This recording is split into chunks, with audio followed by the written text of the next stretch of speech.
Estimados participantes, buenos días. Soy Carlos Mendoza La Rosa y dentro del programa Relaciones Comunitarias, el día de hoy vamos a trabajar el tema participación de los actores en el seguimiento de los proyectos. Gracias. Bien, el primer aspecto de esta temática es lo que llamamos el seguimiento participativo. Como su nombre lo indica, el seguimiento es un proceso de verificación y control de algún proyecto, de algún plan que se está ejecutando en la realidad y que requiere obviamente de algunas dinámicas para poder monitorear adecuadamente su ejecución. Por eso lo que vamos a ver ahora son las distintas dinámicas que existen para hacer un seguimiento participativo. Tenemos 5 dinámicas claras que están ahí, que son la presencia física, los métodos de muestreo, las observaciones, las discusiones grupales y finalmente las técnicas de participación. Bueno, primero la presencia física. Se requiere la presencia física de los individuos afectados por la realización del proyecto de inversión pública o privada en el momento en que se realiza el seguimiento de dicho proyecto, para que la comunidad tenga en claro la transparencia en el actuar de la empresa o del Estado. La presencia física significa que los mismos interesados o afectados están, como su nombre lo indica, directamente presentes, están ahí físicamente ubicados en el lugar donde se está realizando el proyecto, ¿no? Y en el momento, o sea, no solo en el lugar, sino en el momento en que debe realizarse el seguimiento de dicho proyecto. De esta manera se evita cualquier tipo de suspicacia, cualquier tipo de información negativa que pueda presentarse, y ahí de esa forma la misma comunidad es actora directa para poder presenciar físicamente la ejecución del proyecto de inversión pública o privada. La ventaja de esta dinámica radica en que todo se hace en forma transparente, se hace en forma directa, se hace en forma, digamos, palpable acerca de la forma como se está ejecutando. La siguiente dinámica son los métodos de muestreo. La empresa privada que ejecuta el proyecto de inversión tiene que realizar muestreo de los grupos locales para detectar las demandas de los pobladores y así emprender un proceso de participación dinámico con los pobladores, mediante un adecuado sistema que permita conocer sus necesidades. Los métodos de muestreo son métodos estadísticos, ¿no? Son formas de auscultar una realidad social a través de la estadística, aplicándose en un sector determinado, utilizando una muestra representativa de un grupo local, un grupo humano que está ubicado en la zona donde se está ejecutando este proyecto, ¿no? Entonces, por ese motivo, el muestreo implica un trabajo estadístico sobre la base de preguntas, un cuestionario que los interesados van a responder y que eso permitirá extraer una información, ¿no?, de un porcentaje de la realidad, un fragmento de la realidad que permite de alguna manera también ver cómo se está ejecutando favorablemente el proyecto. Las observaciones. Además, se debe realizar una triangulación entre los actores sociales para observar las zonas en donde hay situaciones problemáticas y las zonas en donde hay una mayor viabilidad del proyecto a realizar. Esta triangulación debe hacerse en función a una observación directa de la zona, conociendo e involucrándose en la problemática social. Las observaciones, como ya su nombre lo indica, es un procedimiento en el cual los mismos interesados pueden plantear algún tipo de observación, duda, pregunta, interrogante, ¿no?, que salga de la necesidad misma de la ejecución del proyecto. Y es una triangulación entre actores sociales, es una manera adecuada de que la triangulación sirva como una observación directa. La observación es, de alguna manera, un proceso por el cual la gente toma conocimiento, de hecho, in situ, en forma fáctica, de todo lo que ocurre durante el proyecto. Discusiones grupales. La empresa debe propiciar discusiones grupales intersectoriales entre todos los agentes sociales involucrados en la realización del proyecto de inversión. Para estas discusiones deben de seguirse bajo normas preestablecidas, como la información dada, el comportamiento dentro de la discusión, el tiempo de uso de las palabras, especialistas que dirijan el debate, entre otros factores. Las discusiones grupales es una forma de interactuar entre los miembros de una comunidad a través de lo que llamamos el tratamiento de un tema. Ese tema obviamente requiere de información, requiere de asesoría, requiere de la opinión de expertos y de personas que conocen dicho tema. Por eso se habla de discusiones grupales, ¿no? Discusión grupal implica un grupo que está tomando conocimiento de un proyecto y que obviamente ¿no?, está discutiéndolo para los efectos de que sea lo más favorable para ellos. Técnicas de participación. La quinta dinámica que está consignándose es el seguimiento de la ejecución del proyecto de inversión. La comunidad tiene que participar como ente fiscalizador para que se cumpla en todo momento lo que se ha pactado en las mesas de diálogo.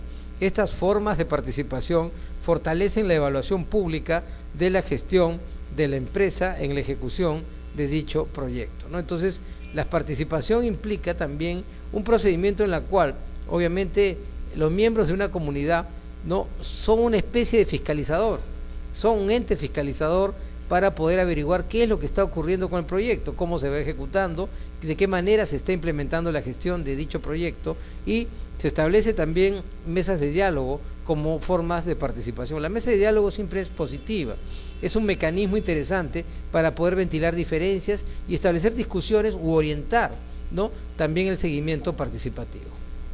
Veamos ahora la evaluación participativa en el seguimiento de proyectos. Aquí tenemos tres aspectos que vamos a considerar. En primer lugar, la metodología de la evaluación, luego vienen los criterios de evaluación y finalmente los niveles de evaluación. Veamos ahora la metodología de la evaluación. Como su nombre lo indica, la metodología es un procedimiento necesario que tiene elementos técnicos para poder evaluar, en este caso, el seguimiento de un proyecto. Número 1. La revisión analítica de la documentación, que incluye documentos de contexto, informes, ayudas, memorias de reuniones, de comités y marcos lógicos del proceso de diálogo entre los actores sociales, ¿no? Es lo primero que se ve, es una revisión del documento, del acervo documentario que hay para poder analizar este proyecto. 2. La definición de criterios y niveles de evaluación, ¿no? Los criterios y niveles implica también cuáles van a ser los elementos a tomar en cuenta en la evaluación. 3. El diseño de instrumentos de evaluación, incluyendo cuestionarios, entrevistas individuales, grupos focales y demás instrumentos, ¿no? Los instrumentos de evaluación implican, pues, una serie de aspectos que se plasman en documentos, ¿no?, o procedimientos como entrevistas o la adopción de grupos focales, lo que llamamos focus group, para poder, digamos, establecer un instrumento adecuado de evaluación. 4. La aplicación sistemática y permanente de los instrumentos de evaluación, que es lo que significa el cómo aplicamos, ¿no?, el cómo aplicamos estos instrumentos para lograr una evaluación adecuada. 5. El análisis de la información y la formulación de recomendaciones sobre la operación de la actividad empresarial y o estatal sobre el proyecto. Analizar la información, ¿no?, y las recomendaciones que nacen de ella es también forma parte de la metodología de evaluación. Criterios de evaluación. En primer lugar tenemos lo que es la pertinencia. Mide la correspondencia entre la prioridad de los objetivos del proyecto y las prioridades de sus beneficiarios. Segundo, el impacto. Son los efectos del proyecto sobre la población en función de los objetivos de desarrollo o metas de largo plazo, que es el fin del proyecto. Por eso su nombre, el impacto, implica eso, ¿no?, lo que va a ocurrir en la población. Tercero, eficacia. ¿Hasta qué punto un proyecto consigue sus objetivos inmediatos o produce los resultados esperados en función de sus objetivos, ¿no? El cómo se plasman los objetivos es el criterio de eficacia del proyecto. 4. Eficiencia. La eficiencia considera el costo de alcanzar los objetivos del proyecto para determinar si es factible o no dicho proyecto, según la evaluación económica de sus procedimientos. Entonces, eficiencia implica necesariamente, ¿no?, todo lo que es posible alcanzar con el costo del proyecto y que está previsto en él. 5. Sostenibilidad. Es la posibilidad de prolongar los resultados positivos de la iniciativa una vez concluido el proyecto, ¿no? La sostenibilidad implica, pues, que se mantenga, ¿no?, los resultados positivos a lo largo del tiempo, tengan una vigencia en el espacio y una vigencia también en el tiempo. Veamos ahora los niveles de evaluación. Primero, nivel interno, en donde la empresa y o Estado debe evaluar las acciones realizadas por su parte en la elaboración, ejecución y al término del proyecto de inversión, así como su relación con los demás actores sociales, ¿no? Entonces, el nivel interno implica eso, ¿no? ¿Qué acciones se ha realizado para elaborar e implementar el proyecto de inversión?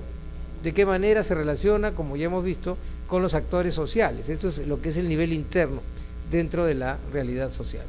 Segundo, nivel comunal. La comunidad debe evaluar y hacer un seguimiento en la ejecución del proyecto de forma tal que dicha ejecución no perjudique a la comunidad. Y si lo perjudica, se debe tomar las medidas correctivas para reparar el daño ocasionado. Esta es la opinión de la comunidad. La comunidad también debe evaluar la ejecución del proyecto, ¿no?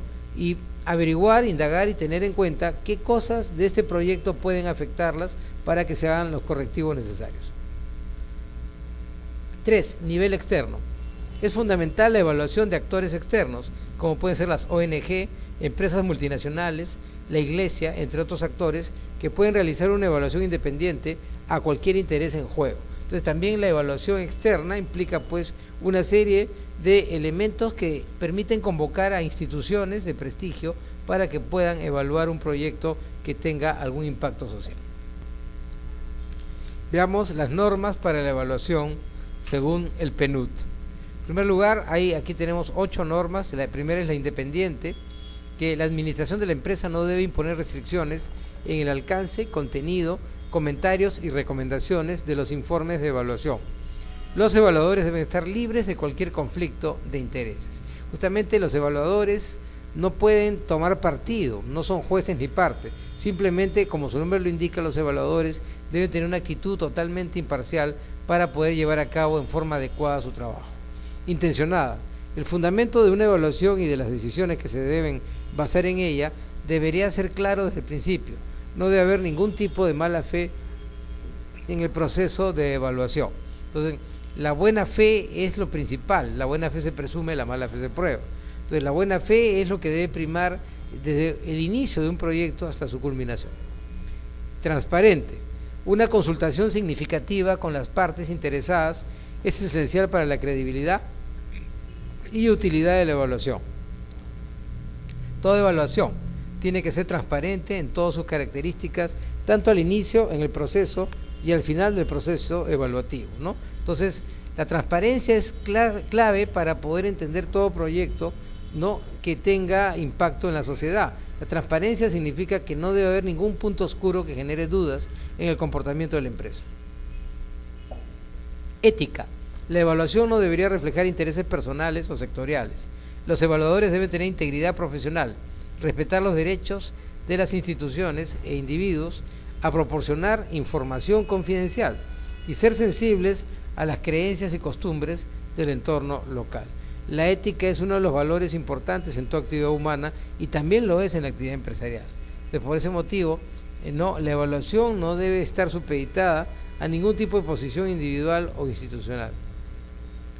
Razón también, obviamente, que va a llevar a cabo para el objetivo que se debe implementar.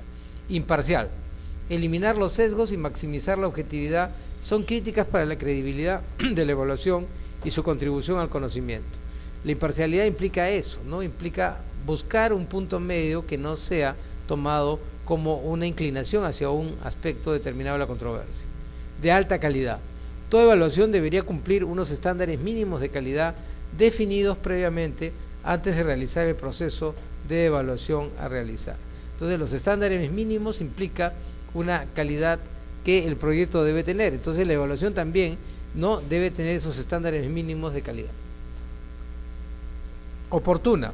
Las evaluaciones deben estar diseñadas y completadas de forma oportuna, de manera que aseguren la utilidad de los hallazgos y recomendaciones. Oportuna significa en el momento adecuado, ¿no? El momento adecuado que la evaluación debe rendir un fruto para los efectos de su misión importante. Útil. La evaluación es una disciplina de gestión que trata de proporcionar información para que se utilice en la adopción de decisiones basadas en las evidencias. Para aumentar la utilidad de las conclusiones y recomendaciones, las principales partes interesadas deben estar involucradas de diferentes formas. Ahora vamos a ver la categorización de las evaluaciones por su oportunidad. Evaluación ex ante.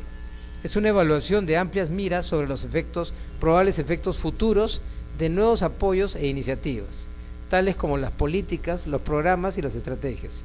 Tiene lugar antes de poner en práctica una iniciativa. Como su nombre lo indica, es antes de la iniciativa, para ver los probables impactos futuros. es un trabajo de prospectiva, ¿no? ¿Qué impactos futuros puede tener este proyecto? Por eso esa evaluación es ex ante. Evaluación de término medio. Es de naturaleza formativa en la medida que comienza aproximadamente a mitad del periodo de ejecución de la iniciativa. La evaluación formativa trata de mejorar el desempeño y a menudo se realiza durante la fase de ejecución de los proyectos o programas, ¿no? Su término medio implica eso, ¿no? Evaluación necesariamente de los proyectos o de los programas sociales. Evaluación final o terminal. Normalmente, como sabe, sirve como evaluación aditiva, puesto que se realiza hacia el final de la fase de ejecución de los proyectos y programas. La evaluación aditiva es realizada al final de una iniciativa o de una fase de esa iniciativa, para determinar en qué medida se produjeron los efectos previstos. Está destinada a proporcionar información sobre el valor del programa, ¿no? Entonces la evaluación final o terminal también recibe este nombre, aditiva, y se aplica para el final del programa. Evaluación ex post. Es un tipo de evaluación aditiva de una iniciativa después de su conclusión, que generalmente se realizan 2 años o más después de finalizar su objetivo, y su objetivo es estudiar, ¿no?, lo bien que un proyecto ha servido para dejar el objetivo por el cual fue creada, evaluando la sostenibilidad de los resultados de impactos y sacar conclusiones para esas iniciativas. Su nombre por eso lo indica, es ex post, es después de implementada el proyecto. Lista de control para valorar la preparación para la evaluación. En esta hilera se ven las interrogantes y a la hilera derecha las respuestas positivas, sí, o negativa, no. Primera pregunta, ¿tiene el objeto de evaluación un mapa de resultados claro establecido? ¿No? Segunda, ¿hay un acuerdo común de cuáles serán las iniciativas que serán sometidas a evaluación? Siguiente, ¿hay un marco de resultados bien definido para la iniciativa que será objeto de la evaluación? ¿Están claramente definidos los objetivos, la declaración de efectos, los productos, insumos y actividades? ¿Son los indicadores específicos medibles, asequibles, pertinentes y limitados? ¿No? ¿Tiene la iniciativa suficiente capacidad para proporcionar los datos necesarios para la evaluación? Otra pregunta interesante, ¿no? Si hay capacidad para eso. ¿Hay datos de base? O sea, una información previa que se puede tomar. ¿Se han recopilado suficientes datos durante el seguimiento en relación al conjunto de objetivos? ¿Hay informes de avances bien documentados, informes de visitas de campo, exámenes y evaluaciones previas? No. ¿Todavía es pertinente la evaluación que se ha planeado, dado que el contexto ha evolucionado? Pregunta vital, porque a veces los escenarios cambian y la evaluación obviamente también debe cambiar. ¿Hay todavía una demanda para hacer la evaluación? ¿Existe el requerimiento? ¿Existe la inquietud, la preocupación? ¿Está el propósito de la evaluación claramente definido y en general lo comparten las partes interesadas? ¿Permitirán las condiciones políticas, económicas y sociales una evaluación eficaz y una utilización como se había previsto? ¿Tiene la evaluación asignados sus suficientes recursos humanos y financieros?